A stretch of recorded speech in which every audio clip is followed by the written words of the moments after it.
I, 42-year-old female, have 3 teenagers, a 16-year-old girl, a 16-year-old boy who are twins, and a 14-year-old girl.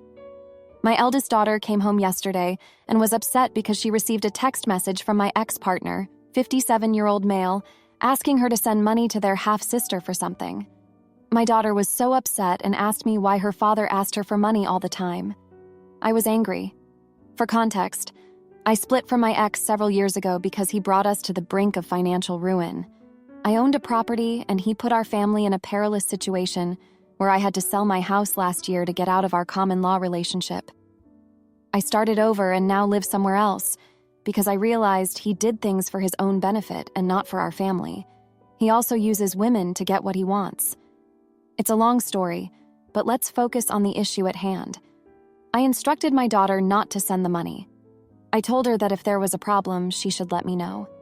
An hour later, my ex called our children to speak with them about their school day. I observed my daughter's body language as she sat uncomfortably on our couch while she and her siblings spoke to their father about school events for the following week. During this time, I kept my composure and waited for him to say anything else, and of course he did. At the end of the conversation, he requested that my daughter send the money. He said it cryptically, but what he didn't expect was that I was listening. After my daughter hung up the phone, she received a barrage of texts from her father asking her to send the money to him for his affair child, who is a 17-year-old girl. I asked my daughter to find out why this child needed money. She already has 3 parents, including my ex. Why does she need money from my daughter? My ex's response was that it was to pay for a manicure for the affair child and to bond with her sister. Folks, I lost it. I think my children have only heard me curse a few times in their life, but I was angry. My children just met the affair child last summer, whom they never knew about. They've met her 4 times so far and feel weird about her, which is understandable because what the hell? My daughter was so stressed, and I reassured her that I will send a message to her father regarding the money. Don't worry, I sent the texts. I went off on my ex and informed him that under no circumstances will our children ever give money to the affair child in the future. Our children are children. He's the parent of this child. He's responsible for her. I called him a lowlife for using our daughter to fund this child who, I've been informed, is spoiled by her other parents. He countered by saying that I blew up our family because I was selfish. No, dear. I left you because you put us $90,000 in debt that I didn't know about until the bank almost repossessed our former house. His response was that he wanted the kids to bond with the affair child. This is where I feel like I may be the jerk for denying the request for money, because I am partially responsible for this affair child's existence. Should I have left this matter alone? Update: thank you to everyone who commented on my post. Your comments have helped me figure out my next steps. I will address some questions from commenters, so bear with me. How did I cause the existence of the affair child? The half-sister came into the picture after my ex-partner found out that I cheated on him with someone else when I felt unwanted by him. My ex flirted with numerous women at the time of my affair. I found out about the other person and the child when I was 5 months pregnant with my twins at work one day. The other person called me at work to harass me and let me know that she had a kid with my ex. It was shocking, and I had only known this person for several months. In the early days of my pregnancy, she would call him at all hours of the day. I even had a dream where one of my deceased relatives informed me about a child belonging to him. I didn't want to believe it, but the dream kept recurring until I asked him, and he gaslighted me when I confronted him. I told him that if I didn't get an answer, I was leaving him. He confessed after the other person called me, but he hid from me for 24 hours. It's a painful saga. At that point, we had been together for 6 years. We had been trying to have kids, but it wasn't happening until surprise. I got pregnant with twins. But at that time, I was already looking to get out of that loveless relationship when I found out about the pregnancy. When I found out I was having twins, I cried because I couldn't terminate 2 tiny people. They are the loves of my life, no matter how terrible their father is. Custody questions. We co-parent our kids. I have the kids full-time, and they see my ex every other weekend. We both have demanding jobs, but I handle a lot of things for the household, just like I did when we were together. I am going to talk to a lawyer about the money matter. I also found out from my daughter that she was told to give her half-sister $30 to get her hair done last fall. I was furious. She asked me if she'll get her money back, and I will make sure she does. My daughter's money comes from her savings, and she earned it from her first job last summer. Comments on self-esteem and red flags. I have already talked to my eldest daughter about this. She is a very quiet person and does what she is told, but I have encouraged her to speak up when someone confronts her. As for red flags, my kids know what they are. I always ask them to use critical thinking in situations, and they discuss it amongst themselves. If they can't resolve the issue, then they come to me to discuss it. In this situation, I was able to deal with it right away. Unfortunately, I have to see my ex soon for a competition that my kids are participating in. I will be discussing this matter further with him. If he challenges me, then I know what to do. Now, for a few comments before the update. Comment 1. Okay, so I assume your ex had an affair with a married woman 17 years ago. I will also assume he was not with you at the time? Your children never knew of this child until a year ago, did you? Any rate, not the idiot. It seems to me he is trying to buy the AP child's affections, using money from your daughter under the guise of forming a bond between them. More likely, he wants it for himself, as he clearly can't manage money, which is why you left him. If your children want to have a relationship with their half-sister, that is a different discussion. But I agree, under no circumstances should they be giving money to their dad. I should expect it to be the other way around. Comment 2. Not the idiot. How the hell are you responsible for the affair child? Did you stick a gun to his head and force him to get his affair partner pregnant? I doubt it. You need to document this and discuss this with your lawyer. Your daughter should not be forced or manipulated into giving money to the other child. This is hurtful. Now for the update, thanks for the support on my last update. Here's what's been going on. So, the competition I mentioned? It was a mess. My ex showed up with the affair child and they were all buddy-buddy with my kids. I tried to stay calm, but when I saw him hand my daughter money, I knew something was up. I pulled her aside, and she confessed that he was repaying her for the manicure money. But here's the thing, it was double the amount. He was trying to buy her affection and it made my blood boil. I confronted him, right there in front of everyone. I told him to stop using our kids as pawns in his twisted games. He just smirked and said it was none of my business. Can you believe that? In front of our kids, he had the nerve to say that. I wanted to scream, but I held it together for my kids' sake. After the competition, things seemed to calm down. But then, my eldest daughter started acting out. She was skipping school, talking back, and I found out she was sneaking out to see the affair child without telling me. I felt betrayed. I sat her down, and she broke down, saying she felt torn between me and her dad. She said she felt guilty for the affair child's situation and thought she should be there for her. It was like a punch to the gut. I decided to take action. I went to a lawyer about the money situation and my ex's manipulation. The lawyer was shocked at the audacity of my ex and said we had a strong case. We started the process to limit his influence on the financial aspects of our kids' lives. It felt good, like I was finally taking back control. But then, the affair child's mother got involved. She called me screaming, accusing me of trying to tear her daughter away from her family. She said my daughter was the only good thing in her child's life. I tried to explain, but she wouldn't listen. She threatened to take me to court, saying I was an unfit mother. It was insane. Amid all this, my son, the twin, started acting out too. He got into a fight at school and was suspended. When I asked him why, he said he was tired of being in the middle of everything. He said he felt like he had to choose sides and he couldn't take it anymore. My heart broke for him. I realized this was affecting him just as much as it was affecting his sister. I had to do something drastic. I sat all my kids down and told them they didn't have to choose sides, that they could love their dad and the affair child without it affecting how they felt about me. I told them I would always be there for them, no matter what. It was a tough conversation, but it needed to happen. Things have been tense since then. My ex has been laying low, probably plotting his next move. The affair child's mother hasn't called again, but I know that's not the end of it. My kids are slowly getting back to normal, but there's still this cloud hanging over us. I'm preparing for the worst, but hoping for the best. I'm trying to rebuild the trust with my kids and show them that they can count on me. It's not easy, but I'm determined to get through this. We're a family, and we'll get through this together. Thanks for reading. Your support means a lot. My stepmother crossed the line with my kids at Disney World, so I banned her and made sure she'd never overstep again by getting a restraining order.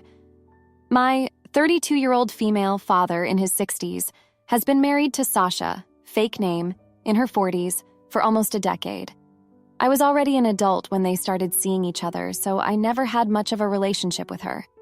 That said, Sasha was nice and thoughtful, though a bit annoying at times, and I never had any problems with her. I now have a husband, 34-year-old male, and 2 kids, 9-year-old male and 4-year-old female. Sasha is very fond of my children, especially my daughter. That became very suffocating pretty quickly, so we started setting some boundaries. She never overstepped them. In January, my father and Sasha decided to go on a trip to Disney World and invited us to join them. We decided to go to celebrate our son's 9th birthday. I quickly regretted coming along. Sasha spent the entire trip fussing over my daughter in ways that overstepped almost every boundary we'd set. Examples include, Sasha bought a mini ears tiara. She wanted me to buy my daughter an identical one so they could match. My daughter didn't like the tiara, so I bought her a Donald Duck hat instead. Sasha got her the tiara anyway and was upset that she didn't want to wear it. My father and Sasha went shopping in between parks. I told them not to buy my kids anything, as we still had shopping to do and didn't want to risk making our bags too heavy. Still, Sasha returned with 5 bags of clothing for my daughter and 2 for my son, saying she couldn't resist it. My daughter wanted a Belle costume to wear at the parks, as that's her favorite princess. Sasha tried to convince us to get her an Ariel costume instead, because that's her favorite. I explained that we never watched The Little Mermaid at home because my daughter is scared of Ursula. Sasha insisted on taking dozens of pictures with my daughter in front of the castle at Magic Kingdom. She also took some with my son, but not nearly as many. She tried to convince us to take our daughter to Bibbidi Bobbidi Boutique. We refused because the prices are crazy and we'd already bought her the Belle costume. She offered to pay, but we held our ground. I later found out Sasha tried to make a reservation anyway, but there was no availability. When we took our daughter to Slinky Dog Dash, her first roller coaster, Sasha tried to sit next to her. My daughter wanted to sit with me, so we switched. She tried to do the same thing in other attractions.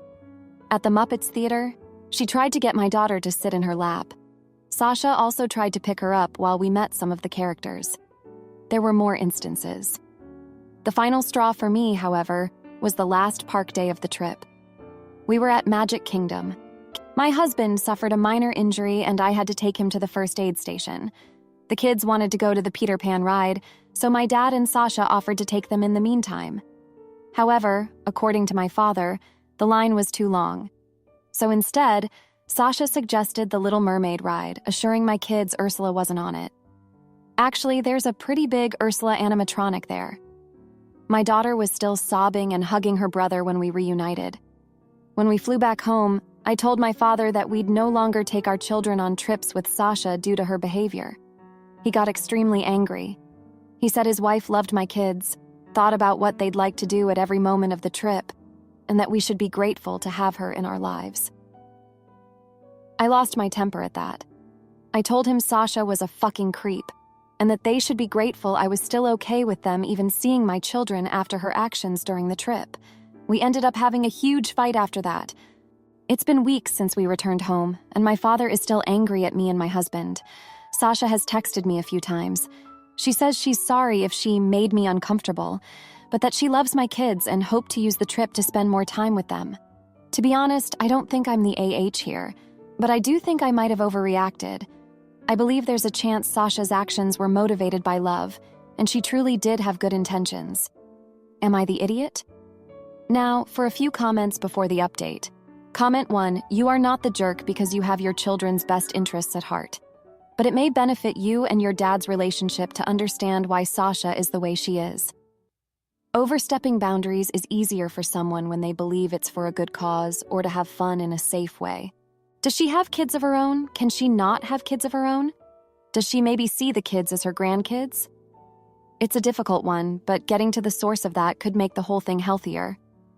But on the other hand, It's not your job to put that work in when it's your father's relationship. All I would suggest you do is explain to your father you set boundaries, and regardless of intention, Sasha broke them, which you do not condone. Good luck. Comment 2. You are not the jerk. Protecting your children is what good parents do. Your stepmother heavily favors your daughter over your son, and that is unacceptable. Your stepmother lied to your daughter about the Little Mermaid ride and traumatized her. It's not just you who has been made uncomfortable by her actions. She needs to learn to treat the kids equally. Give up the Little Mermaid thing as Ursula scares your daughter. Realize that your daughter would rather be next to you than her, and stop lying to a child to get what she wants. Now, for the update. Thanks for all the comments on my last post. Things have only gotten more intense since then. Just last week, my dad showed up at my house unannounced. He was fuming, saying Sasha was heartbroken over my accusations and that I was tearing the family apart. I tried to keep my cool, but it was tough. He demanded an apology, but I stood my ground. I explained again why her behavior was out of line, but he wouldn't listen. He left in a huff, saying we'd regret this. The next day, my son's school called. Sasha had shown up during lunch, trying to surprise him with a homemade cake.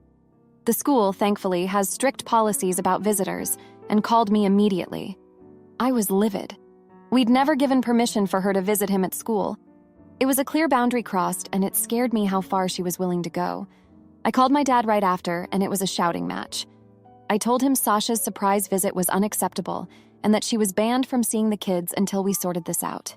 He accused me of being paranoid and controlling. I hung up on him. That evening, my husband and I sat down with the kids. We explained that Sasha's actions, though maybe well-intentioned, were not okay. My son seemed confused, but my daughter was quiet.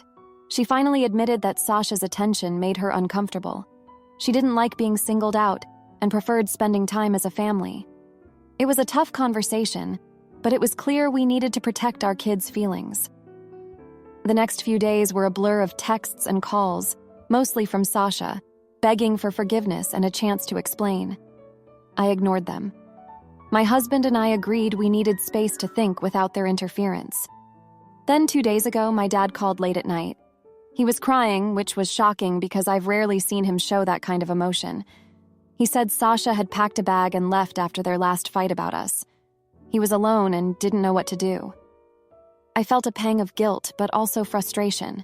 This mess was partly his doing for not seeing our side of things. Yesterday, I went over to talk to him. It was awkward, but I could tell he was hurting. We didn't talk about Sasha at first, just caught up.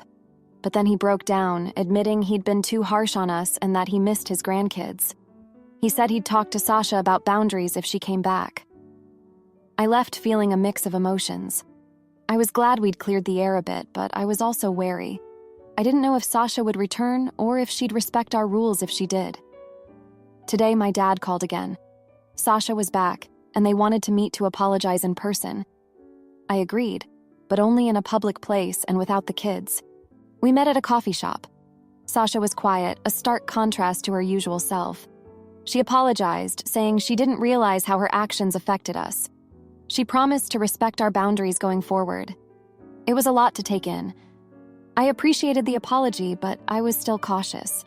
I told them we'd need time before any visits with the kids could happen. They understood, or at least they said they did. So that's where we are now.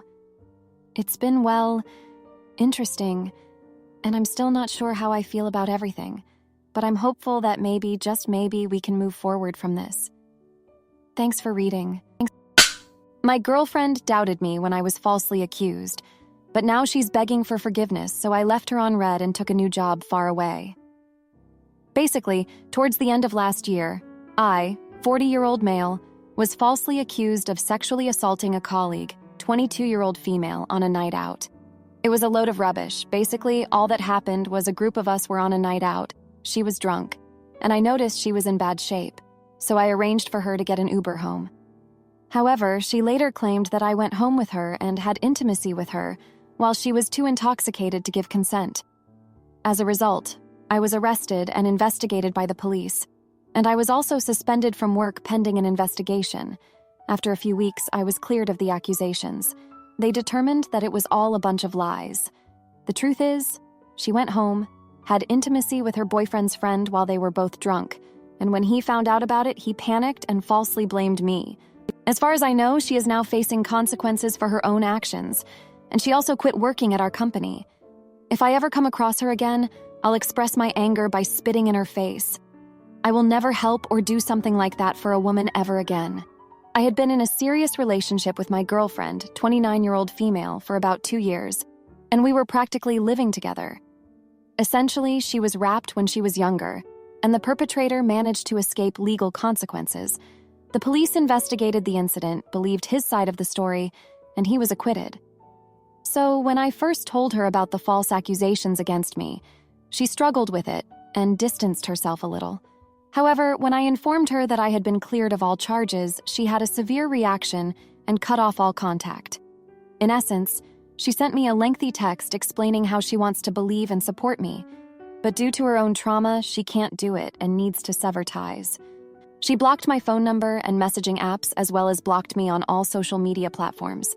To make matters worse, she sent her father to collect all her belongings, and he treated me terribly, refusing to communicate with me and instructing me to leave her alone. That was 2 months ago, and she completely cut off communication. Since then, I have been incredibly lonely and have struggled immensely. Not only did I lose her, but people at work have also been distant towards me.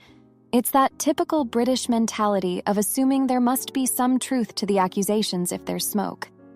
Screw them, though, because I was already looking for another job. But that's not important.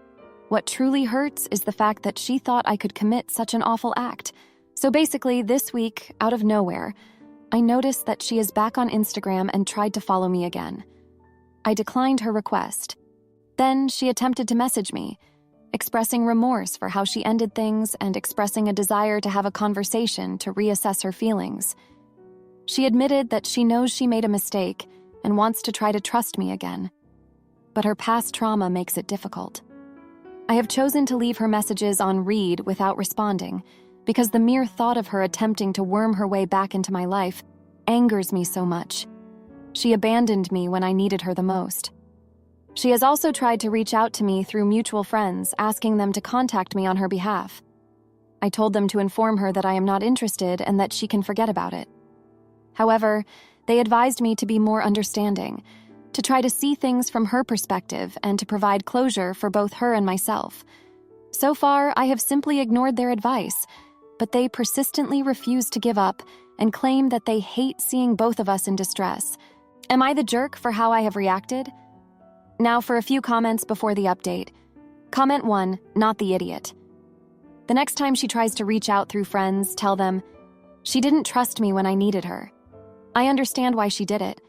I'm not able to forgive her right now. I can't trust her now after she made that choice. I may forgive her in time for my own health, but it's really raw and painful. I do not want to see her, and if you care about me at all, tell her to give me my space. You will move forward and find better. I'm sorry the nonsense happened to you. You're not the AH. Comment 2. Not the idiot. As you said, she bailed when you needed her the most, and now she wants to see how she feels now. Bit more understanding of what? You were falsely accused of something, and she clearly didn't trust you enough to believe you. Tell your friends that maybe they should try to see it from your point of view, and that you have all the closure you need. Now for the update. Thank you for sticking around for this update. So the past 3 months have been, well, interesting and not the fun kind. Remember the colleague who accused me? Well, her life's been a mess since she left the company. Heard through the grapevine she's been struggling to find a job and her relationship is on the rocks. Part of me feels a bit of satisfaction, but another part feels sorry for her. It's complicated. Work's been tough, the atmosphere's still chilly, and I've been keeping my head down focusing on my job search. I've had a few interviews, but nothing's panned out yet. It's like this whole mess has followed me around and I can't shake it off. Now, onto the ex-girlfriend saga. She's been relentless. After I left her messages on read, she started sending emails. Long ones, pouring her heart out, apologizing, saying she's been in therapy and working through her issues. She's desperate to meet and talk things through. I've been torn about it. On one hand, I'm still angry and hurt. On the other, I miss her like crazy. Then 2 weeks ago, I bumped into her at the supermarket. It was awkward. She looked like she'd been crying, and when she saw me, she just froze. I tried to keep walking, but she stepped in front of me, begging for a minute to talk. I caved and listened. She said she's been a mess without me, that she's realized she made a huge mistake, and she wants to try again. I didn't know what to say, so I just nodded and left. Since then, she's been showing up places I go. It's like she's trying to prove she's changed. But the thing is, I've changed too. This whole ordeal has made me wary, less trusting. I've been keeping to myself, spending a lot of time at the gym trying to work off the stress. Now here's where things get even more complicated. Last week, I got a call from the police. They told me the colleague's boyfriend's friend, the one she cheated with, he's been found dead. Apparently there was a fight and he took a bad hit to the head. And guess who's in the middle of it all? The colleague.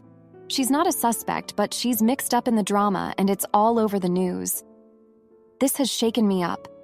It's a stark reminder of how bad things could have gotten for me if the truth hadn't come out. It's also made me realize life's too short to hold on to anger and bitterness. So I've been thinking about my ex-girlfriend's apologies, her efforts to make amends. Maybe it's time to let go of the past. I decided to meet her for coffee. It was intense. She cried. I almost did. She explained how her therapy's been helping her deal with her trauma, and she's been learning to trust again. She asked for a second chance. I told her I needed time to think. After that meeting, I've been doing a lot of soul-searching. I've realized I still love her, despite everything. But I'm scared. Scared of getting hurt again, scared of going back to how things were. So I've made a decision. I'm going to give us another shot, but we're taking it slow. We're not moving back in together yet. We're going to start with dates, like we're meeting for the first time. It's going to be a long road, but I think it's worth it. As for work, I finally got a job offer. It's a fresh start, a chance to leave all the whispers and side eyes behind. I'm taking it. It's bittersweet, though. I'm moving on with my life, but I can't help but think about the colleague and the chaos she's in. I wouldn't wish that on anyone. And my relationship with my girlfriend, it's like we're starting from scratch. There's hope, but there's also a shadow of the past hanging over us. Thank you for reading. If you liked this video, you'll probably like these too. Also, while you're here, please consider subscribing. It's your support that keeps this channel alive and allows me to make better and longer videos. Have a great day.